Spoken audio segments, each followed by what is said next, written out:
Tempo. All right, we're good with this. We're cool with this. This is one of our favorite battlegrounds as well. I'm so hyped. I'm so glad that we got to start games 1 and 2 on some of the smaller maps, number one, because these are some of the best teams we have on our smaller maps, but then also, again, having that overlap. Again, Tempo doesn't overlap onto Tomb, so it's unfair to say that exact same. So it could be a different case here, but very much is exciting to see this unfold. I'm ready for it.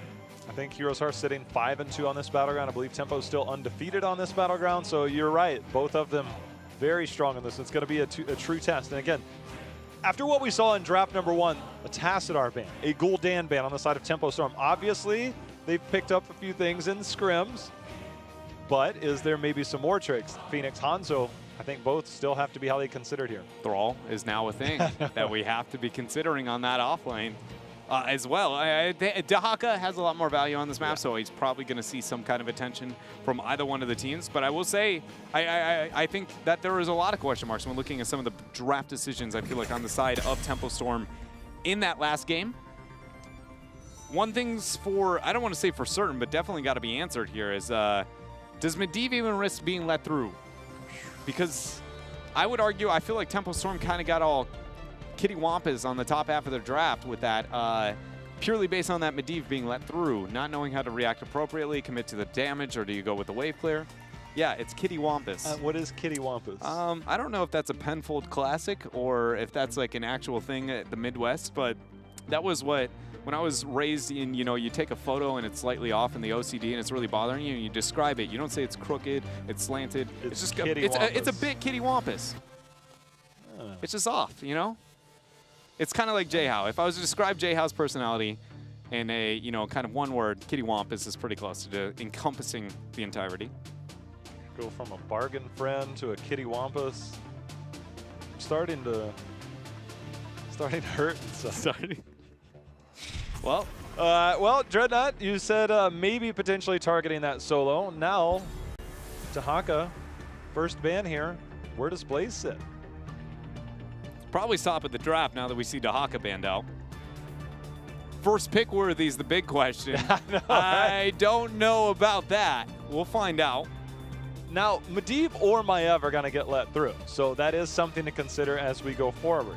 So if you play around that, obviously you're going to give up a Phoenix or a Hanzo potentially over to that 1-2 slot on the side of Tempo Storm. HeroesHearth would have an opportunity to pick up whatever's left over. See if Tempo Storm maybe tries to manipulate that. The draft here, this is the type of drafts I like to see. Instead of the Maiev Medivh, let through, let's just try, see who's better. What are you saying?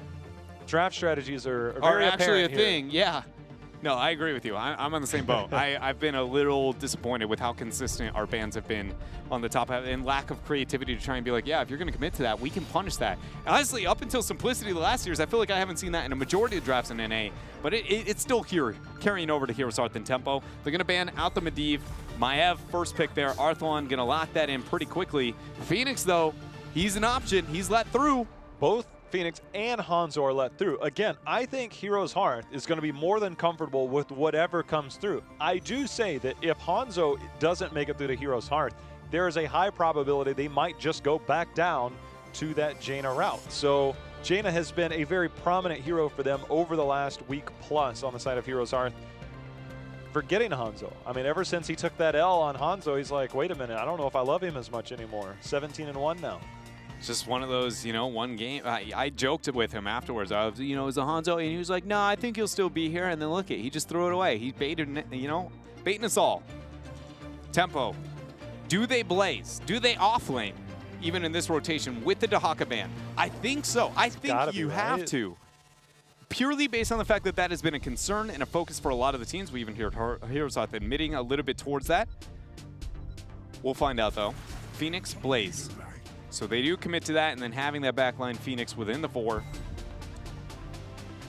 So we saw the Thrall. Obviously, I think Thrall a little bit more of a, okay, they had a lot of melee. It was Tomb the Spider Queen. Maybe a little bit different. I don't know how I feel about Thrall and Solo and Dragonshire. Obviously, if you can get proper rotations, he's still a strong hero. But is he a Dragonshire hero? Dahaka, Blaze normally sit at the top of that. Sonya Malthael now can be considered, but do we have any other tricks up our sleeve if you're on the side of HeroesHearth? Dahaka, definitely is one of the only ones that I feel like can match evenly into the Blaze. We did see in the last game, obviously, skirmishing-wise, Thrall was holding his own, but the vulnerability with the ganks and how long the laning phase happens on Dragonshire compared to that of Tomb of the Spider Queen, I feel like that might be too bold of a risk. Right now, they've committed to a little bit of kill potential within their 4-man. I personally would like to see them commit to the Stukov with that Garrosh, but instead they're going to still stick on the Malfurion. Honestly, also though, last game, BBJ, roots were on point with the Malfurion. Maybe worth to go with that over the Stukov. But the reason why I feel like the Stukov, why I keep hinting at anytime I see Maiev, is because you've put Maiev with another warrior that has any form of crowd control and you have a lurking arm. It just goes, here's my lurking arm, here's my tether, and it really is about 8 seconds of just, you can't control your hero, and if you run away, you're just going to come back to not controlling your hero. A lot of teams have struggled against that, but I do feel like you have almost as much threat with the Malfurion, but with more forgiving supporting later on. It's just, do you want to bank on that all-in with the 4-man? And for a majority of Part 2, North America has. Just the fact that Hanzo is no longer such a high priority. You know that if it's not Hanzo, obviously we saw the Gul'dan ban, so that has to be something picked up from scrims. Gul'dan, Jaina come to mind. Here, I don't think it'd be much different, but I think that they, obviously the Jaina, you get the tether in, you get a toss in. Jaina kill potential in the blow-up situation, a little bit better than the, that's interesting. It's a little bit better than the Hanzo to get that insta-kill. Tempo has a bit of a, tracer bug. It's looking like here. Last game, willing to draft it in a questionable position on a map that debatably they don't have the frontliner to kind of cater to that. I brought that up at multiple points in the draft. Now, game 2, we see it in the second ban phase in a place that might be real. Actually, wait, we are on a new patch. We are on a new patch. I'm like, wait a minute. Have you seen New Nova? She's bodying here, like. All right, now we're just getting memes. So is Cho'Gall. But yeah. I forgot what I was even going to say. Oh, the Tracer, yeah, that we see kind of show up here again. It's just something that I don't want to say it is a problem at this point in time, but depending on the results we see from Tempo Storm here and looking at how they prioritize into the future, it's been pretty interesting. Saw the Ana hover there. Ana unlikely, but obviously we know June still desperately wanting to play Ana. I believe there's a hashtag or something like "Let June play Ana." Still out there. Poor June.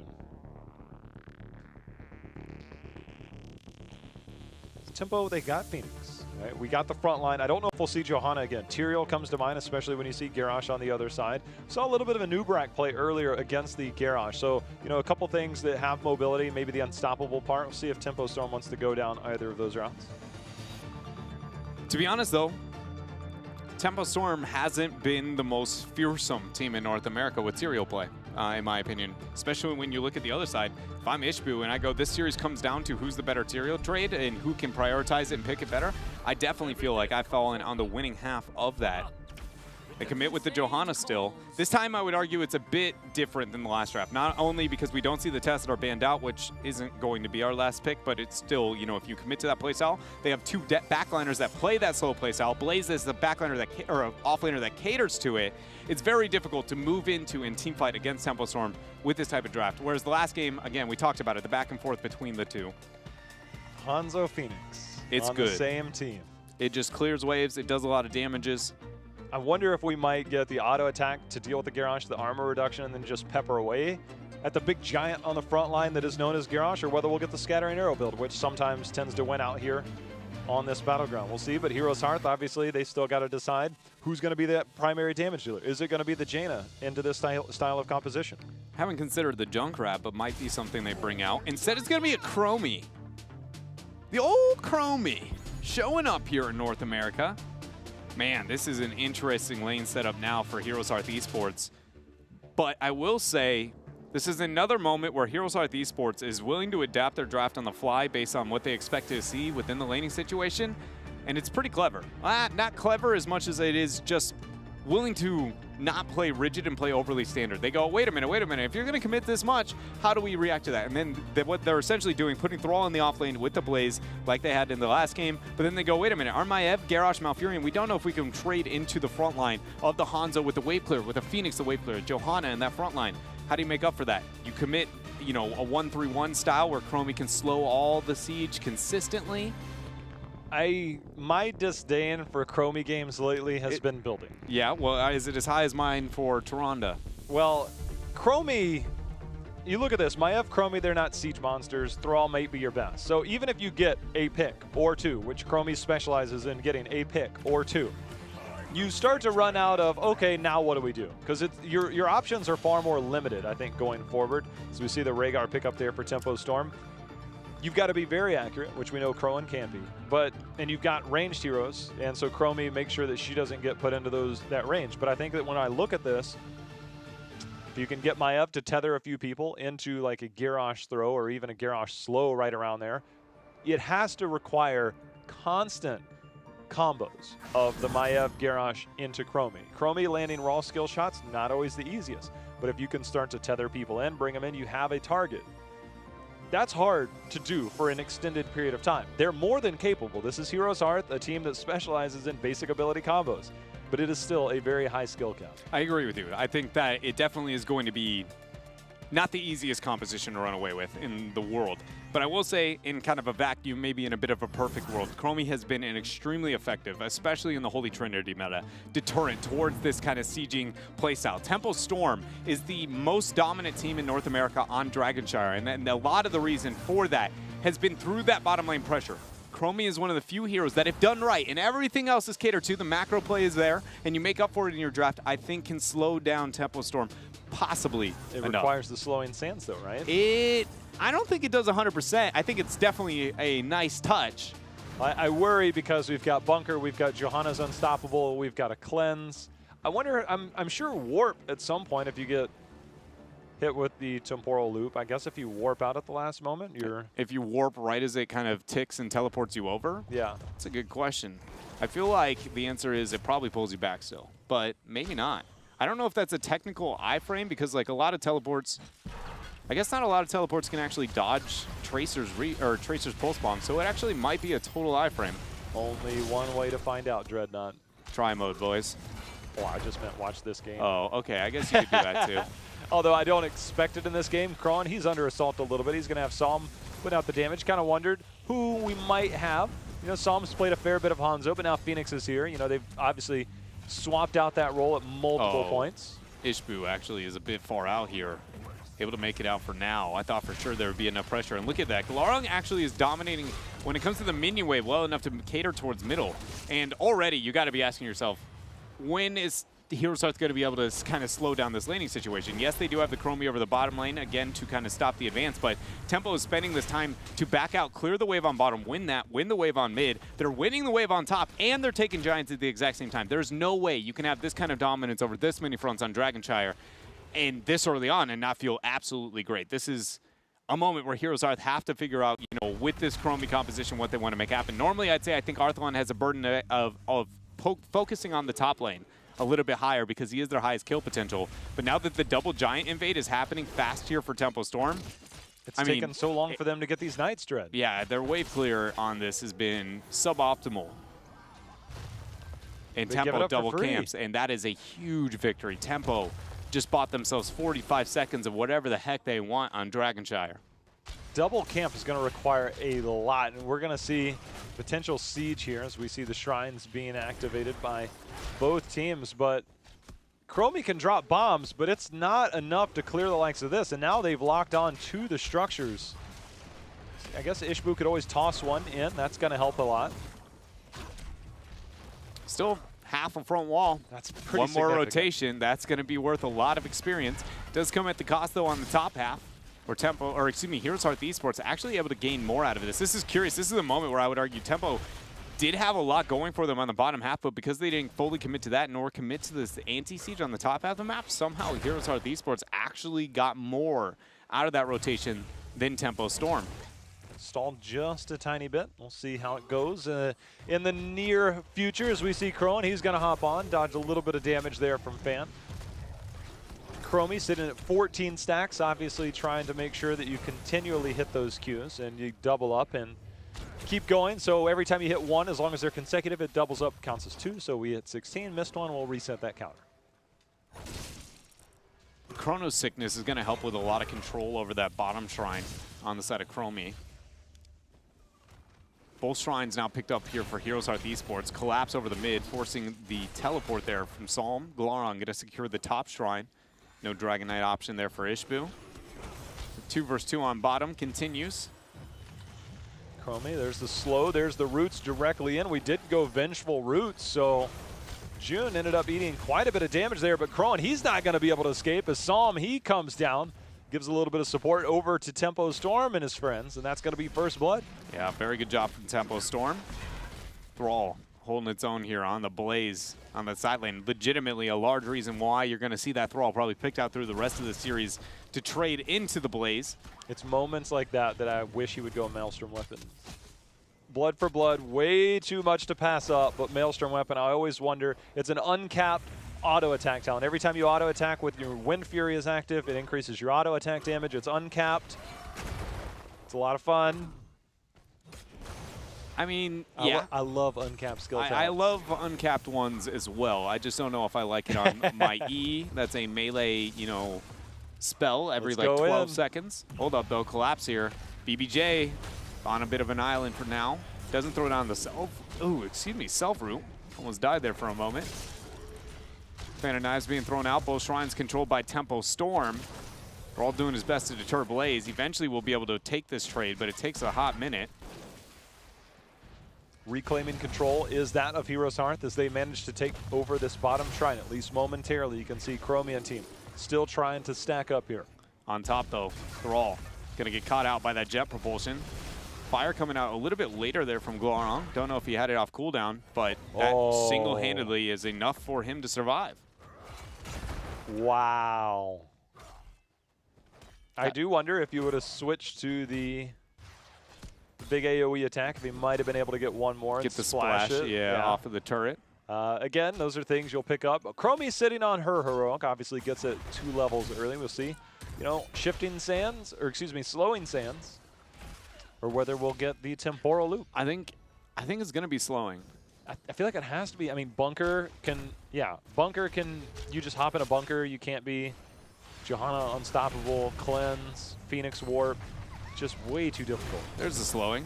Cattle uses the Iron Skin a bit early. Ishbu maybe wants to get that kind of poke and prod after. But Psalm is able to kind of threaten him backwards. Tempo Storm now going to pick up their heroics. Might be able to use this window to secure a Dragon Knight. 1 versus 1 on top, still being won out here by Glaurung. You can see on the minimap, Garrosh just able to make it to the mid to get that interrupt, but for how long? It looks like they're going to fall back. You know, as this game goes on, obviously Chromie, once she hits those 60 stacks, does get that clone. There's a big Dragon Arrow from downtown. That's going to hit multiple members. See, the Ancestral's going to land on a Cattle, but Cattle all of a sudden, he's been tossed over to the middle of the map. See if he can reach that bunker. Not even, oh, he does. He hops in the bunker, hops out the other side. 10 still not here for HeroesHearth Esports. The Dragon Knight making the rotation down to the bottom lane with those Giants. It's got double Giants on bottom for Tempo Storm and a Dragon Knight to be able to siege away. Johanna looking to join in. The offlaners both go into the top half of the map here. There's going to be a 1-4 split, and it continues where Tempo Storm dictate the rotations and control around HeroesHearth. So far, the Chromie kind of pause over that siege, not holding up, but maybe it will over the next Dragon Knight phase. That Chromie now sitting on 40 stacks, as I was saying before that fight broke out. Once you hit 60, you get that secondary, you know, Chromie, that ghost of Chromie, the sand Chromie, whatever you want to call it. It's going to give you that extra, and that's when you can really start to ramp up your stacks because it contributes. And so as the game goes on, Crowan stacking up. I'd say it's a respectable 42 for 7 minutes into the game. Arthlon out a bit there. You see McIntyre throw down the Earthquake, focusing on to June. We see the Warden's Cage actually used, going to pull him back even closer. Arthlon with the Vault to Tonk, it's used, and they end up getting the kill onto June. Arthlon able to kite back and get the healing with that Tranquility. Look at that. Glaurung stuck in the time track a mile in the air, throws down the bunker to buy a bit of time, but I don't think he's going to make it out. Another route there from the team, but look at this Salvo. Salvo not able to take down Ishbu as the armor mounted up there, and HeroesHearth comes away unscathed, and now all of a sudden trading out in kills, and in the middle of that, Crowan goes from 42 to 51 stacks. He is starting to ramp up, and you could see the taunt coming in there, dropping down the big Dragon's Breath, making sure to get that kill. They got the synergy, they got the combo, good setup and initiation by McIntyre, but again, full team composition to make sure and make these combos happen. HeroesHearth Esports is extremely good at identifying where the fight is is going to be minutes in advance and then forcing it before Tempo Storm realize that their opponents are willing to take that type of skirmish. A lot of the fight over those staggered deaths we saw in the last game was based off of that exact same principle. But here, even when they're behind in a lot of their rotations, from beginning to end, 8 minutes of this game, still somehow McIntyre finds his way down to the rotation for a middle fight where there is still a front wall and get a kill. On Dragonshire, that type of rotation is absolutely unheard of. HeroesHearth Esports has a scope into the future that very much is why they're going to hold on to this game a little bit longer, find it a bit closer. It's just very important that they continue to do that, because otherwise Tempo Storm compositionally, I think it's very apparent at this point that they are outclassed, you know, Tempo when it comes to the laning control of this game. Chromie coming down, trying to continue to get shots, and they recognize that using Chromie's level 1, getting that vision onto that bot lane. Chromie sitting on 13 stacks on her level 1. Groundbreaker Quest. Vrishbu sitting on 13 out of 15 there, so almost done for both of those. And then 53 stacks on Chromie's Q stacking talent. Baseline, I guess, at this point. Ishbu finds Cattle, forces the Iron Skin. Will he go for the Warlord's challenge afterwards? Indomitable use. Cleanse being used from June. Now that's going to be a free clear. No way out of that one after June a little bit too early. Then McIntyre hits that root. There goes down to Slowing Sands. Control over to the bottom shrine as well. HeroesHearth Esports here. Hold on. Now by 20 seconds to make something happen onto the map. Somebody's got to worry about this double camp, but you can expect Dragon Knight pressure now, J-How.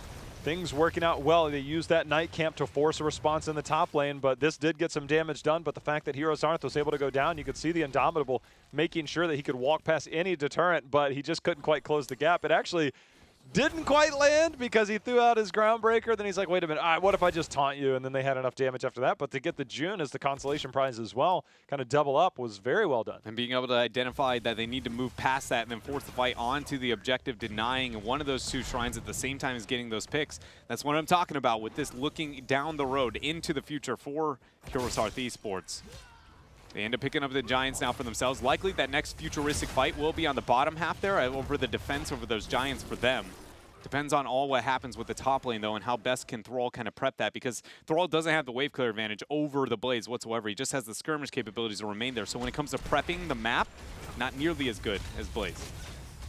A lot of healing. Blood for blood, or I guess a little bit different here as it's Ancestral Wrath for Thrall. Also going in, there's the Bless Shield to deter the assault onto Psalm, but also going Frost Wolf's Grace to use that resilience to be activated to heal as well. So definitely McIntyre looking to survive in a lot of these team fights. When he does go in, he is fully committed between his 7 and 13 talents. But you see how far ahead of rotations he is over Glorong, over that bottom fight, and maybe making that happen. And though Tempo Storm decision-making-wise might be saying, hey, we can play the slow, look for the 16s, I would still argue that there's no world where that Thrall should be able to kind of keep up with that at the same pacing as he has been able to do so for now. Tempo Storm, though, with that slower decision-making and kind of playing it out here. They got a Phoenix. They do catch a Phoenix. Ancestral has to be forced. Bunker and the Warlord, or excuse me, the Warden's Cage goes down.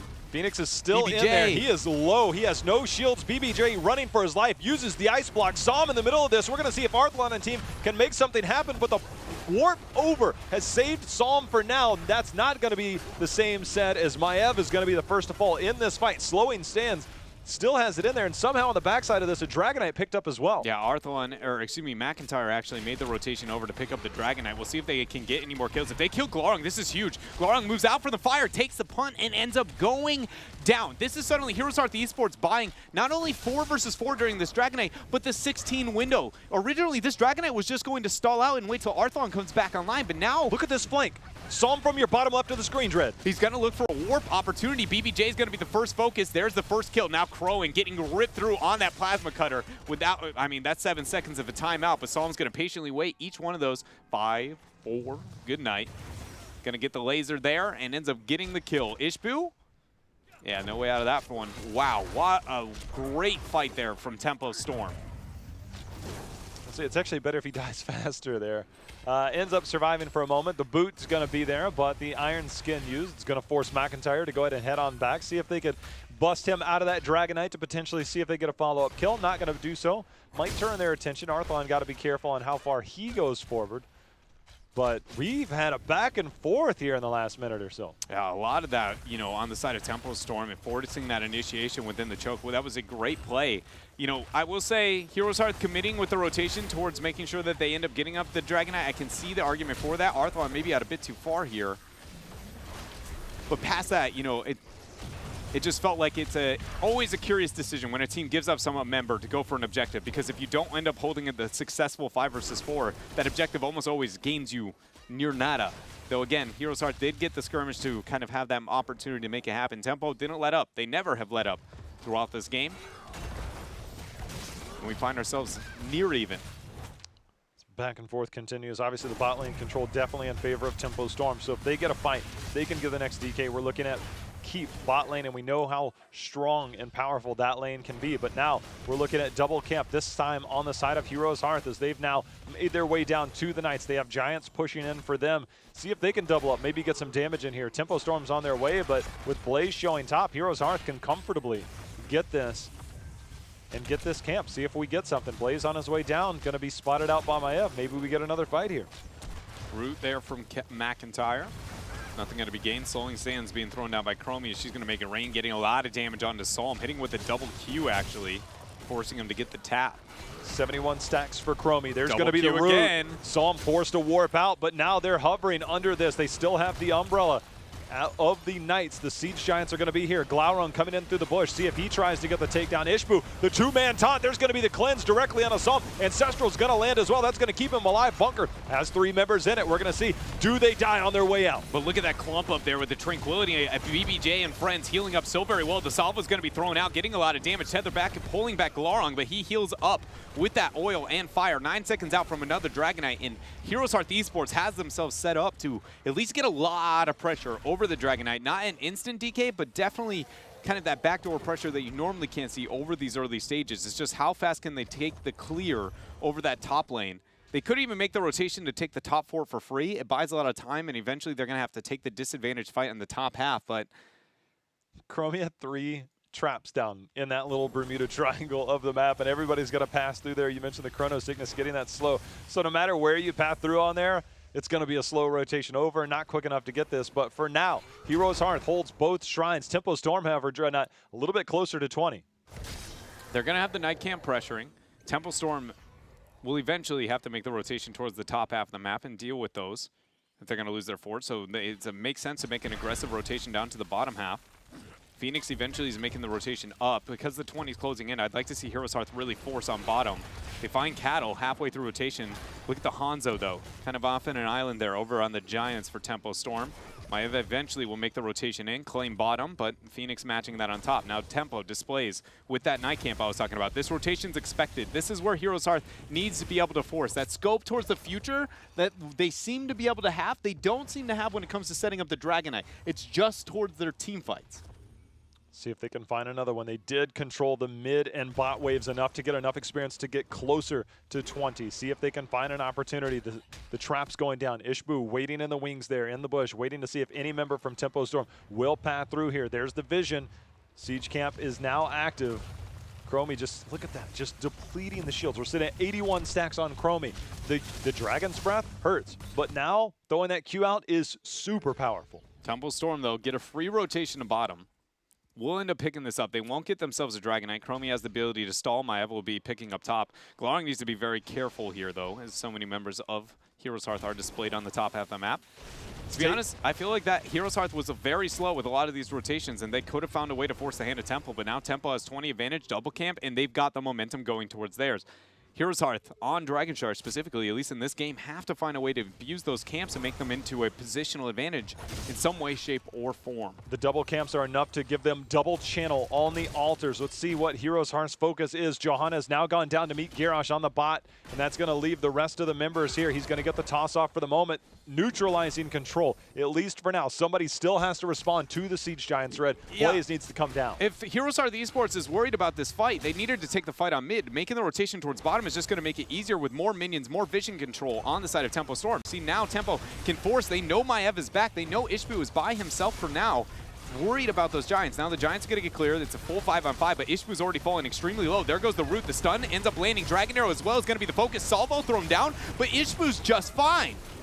The Warden's cage is down. There's going to be the double taunt. See if they can get that. The Ancestral comes out, does land onto the Johanna. Earthquake is down, holding several members in place of Tempo Storm. And now Tempo Storm, they're on the assault. That's going to be the first takedown onto Thrall. See if they can get more. Cattle, he's running for his life, but one kill might be enough here. Oh my. Wow. Damage going out there from the Chromie. Lands on a fan. Not going to get the kill, but you know he's got to be second guessing his positioning now. 4 versus 5. Heroes Hearth is going to try and hold off onto this what could be game-ending Dragonite. 42 seconds still for McIntyre to join us.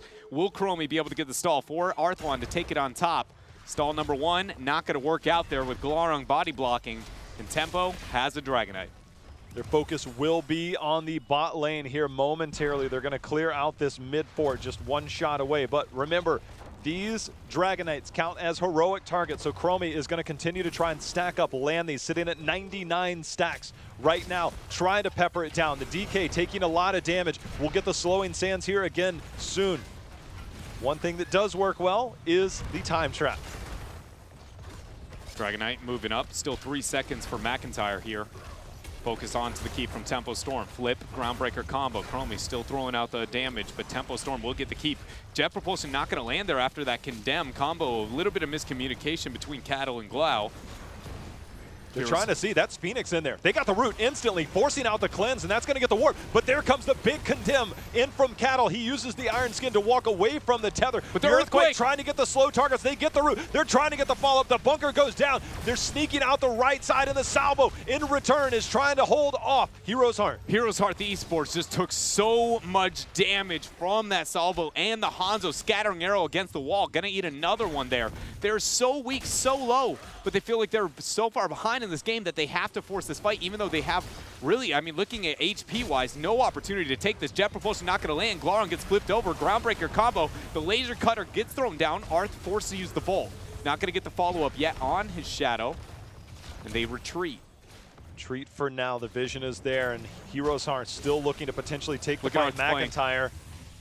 Arth's going to flank from above if they sit in this choke. Tempo Storm has to tread lightly. Okay, they're going to move up towards their Giants. Arth will get the reveal. That kind of fight corridors, man, this is very scary for both of these teams. I would argue more so for Tempo Storm than that of Heroes Hearth, and that is why Heroes Hearth get a free invade.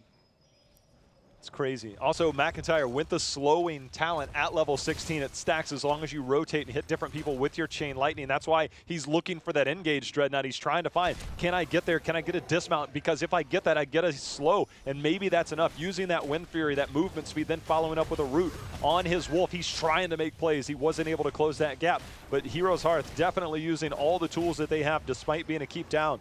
Still feel like it's anybody's game, but Tempo Storm, what we know from them in rotations on Dragonshire is enough sometimes to just win out. We'll see if it plays here. And there's not been a single Dragonite phase that Heroes Hearth Esports has been able to set up for themselves. Even when they get kills, it's not really been in a position to better set up the lane. So it's very important that they take this fight early and fast. There they go. It's going to be a flip with a 2-man taunt. Arthlon ends up hitting a tether, gets a Warden's Cage, going to be locking down a lot, but McIntyre by himself, he ends up keeping himself alive with that Earthquake pulse somehow, some way. Tranquility's there. The Groundbreaker goes down. Glarung using his level 1, but the Chromie damage is enough. Glarung ends up dropping. Heroes Hearth get themselves the very first kill, but can they get more? The roots grabbed onto Cattle there on the Johanna, forced to use his Iron Skin to walk away. There's still a camp that's pushing top lane for Tempo Storm against Heroes Hearth, but now they have the map control. Let's see if they ignore this. Go up, get that top shrine, maybe get a DK for themselves. Tempo Storm is pushed back into their bot lane. This might be the DK. You can see the rest of Tempo Storm on the minimap, rotating over towards the middle.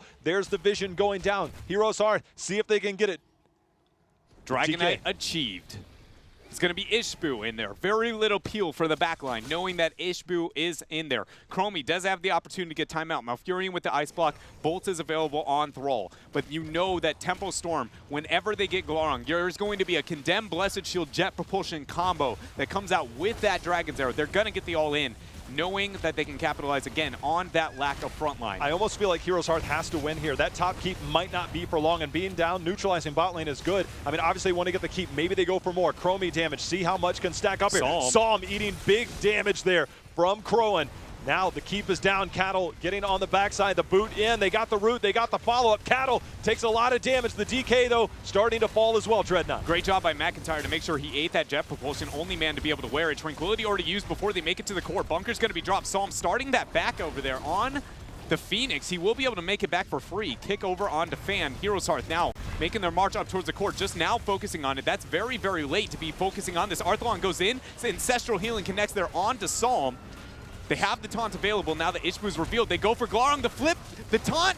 Glarong! They get the goes kill. Down. Cattle now locked in. Psalm trying to return the damage as the salvo comes out. McIntyre goes down, and all of a sudden they were trading out. Two members down on the side of Tempo Storm. HeroesHearth, they're holding here, but they are so low, Dreadnought. I don't know if they can hold, if they can get another pick. This is their game, but they have to get out alive. If Fan could just get the one scattering arrow dream, he might have enough to be able to deter this here. Great job using that level 4 talent to make sure that he deters those catapults from making it to the core, but HeroesHearth, they move up. Johanna is here. She's got a blind. Tranquility is going to drop down, shielding on the core. Still here. Tether back. He's pulled in. The combo. Cattle goes down. It's enough here. 3 members of Tempo Storm are gone, and HeroesHearth now look to the core. They don't have the killer sieging composition, but they have the numbers advantage. They're staying on here 70% and falling on the side of Tempo Storm. Fan and June are trying to hold 60% and falling on the side of Tempo Storm. HeroesHearth trying to go up 2-0. The toss back by Ishbu. I think HeroesHearth has done it. It looks like they have enough there after that final taunt. The kill does end up going down, but 9%, and Arthalon still alive, making damage onto the core. HeroesHearth Esports. Not only do they take a lead here 2-0 over Tempo Storm, but they put our #1 seed almost in a shutout position. And that is something that Tempo Storm has not felt in, I mean, we talked about it, probably near 2 years. This is wild. I mean, the fact that it's one Dragonshire, Tempo Storm just dominates on this battleground. You and I joked about it, kind of joking about it, but very rarely do enemy opponents even make it to level 20 against them. That's how dominant they are on Dragonshire, Dreadnought. That, well, beyond 20, but the fact that HeroesHearth came back losing bot keep, you know, I wondered, all right, they got the DK. Look at that damage from Crowan, by the way. I think he ended up with something like 138 stacks. That is insane. But the fact that they lost their bottom keep, I was like, maybe they need to push, because they did end up losing their keep. Being down 2 keeps on that, they ended up there like, look, we got to stay. And staying in that fight was insane. It was insane, but it was very well calculated on the side of HeroesHearth Esports. And it's enough to be able to allow them to pull ahead. I will say that Tempo Storm did everything right when it came to controlling a majority of the map, setting up towards those Dragon Knights. I look at that game and I go, HeroesHearth just won.